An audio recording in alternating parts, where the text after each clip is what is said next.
Um, with the kind of defense that play, how important or how impressed were you with the way that y'all were able to hold possession and attack there, and especially in the second half?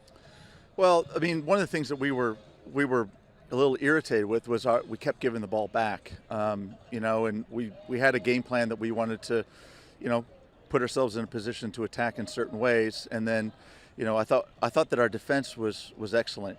Jordan Rhodes is a legitimate goal scoring threat, and we wanted to try to keep her in check and know where she was most of the time, so we didn't put her in the find her, dangerous in our penalty area, and we were able to do that for the most part. She scored, on a rebound from her penalty kick that Kenna saved. But for the most part, I thought that our defense did really well on being able to limit their dangerous opportunities.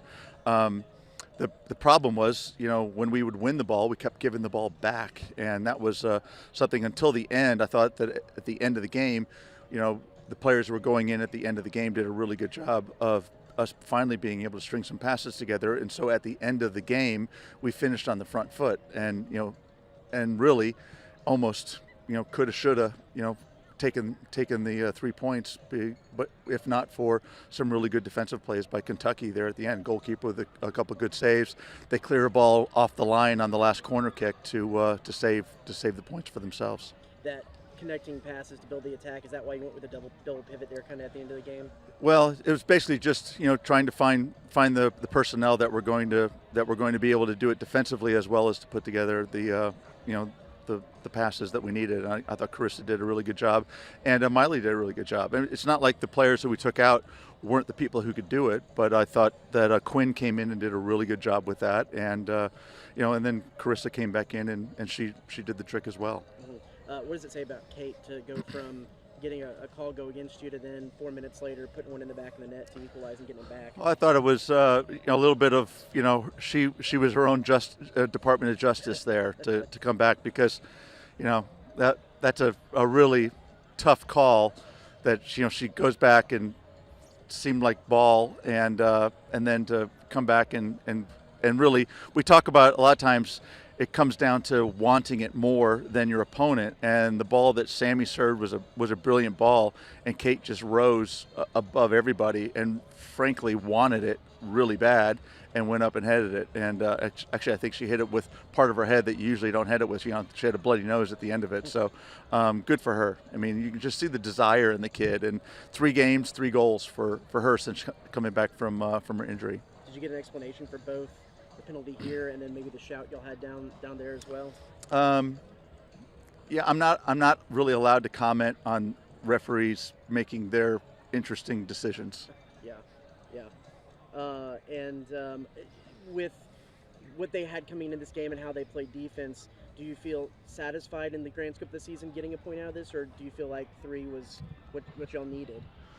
Well, we of course, we're chasing championships, and 3 points are important whenever you're trying to, when you've got 10 games, you want to try to get as much as you possibly can every time, especially at home.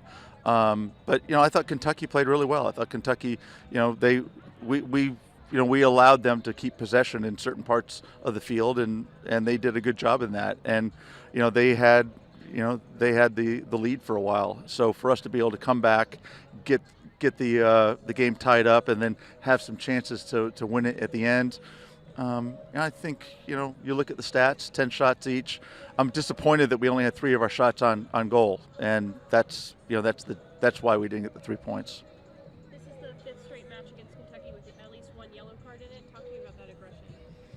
Well, I don't think that there was any malice in their yellow card. I think it just shows that in the SEC, kids play hard, and it's just a hard-fought game. I think that the referee did a good job in keeping the game under control. I think that there was a lot of good no calls that he was doing, and that was just to kind of keep the game, keep the lid from blowing off. There was no, we don't have any kind of long-standing feud with the Wildcats, and Troy and I don't have any kind of long-standing feud. As a matter of fact, I have a lot of respect for him and for what he's been able to do before he got here, and now that he's there in Lexington. So, if there's been cards in the past, there's no carryover. It's just a matter of it's just a hard-fought game in the Southeastern Conference.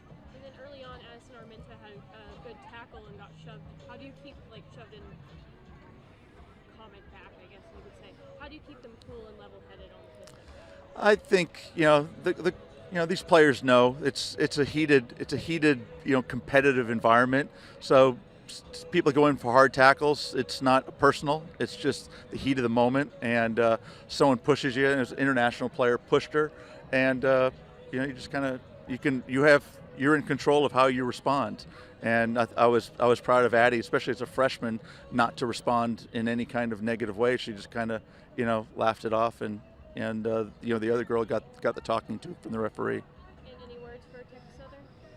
Well, we're excited to be able to get back on the field, try to get a win to finish off our non-conference part of the season. I told the players that we don't usually, in modern times, we don't usually play 2 games in 48 hours, but this, for us, especially when we're in the SEC. Sunday games are what we call squad games, where we're going to need the whole roster to be able to play. And so the players that didn't play that much tonight are going to be expected to be ready to step up and play a lot of minutes on Sunday. And the players who played tonight are going to be expected to bounce back and be ready to go on Sunday, because it'll be a big game for the Tigers when they come in, and every game is a big game for us. Alrighty, thanks, and gig on.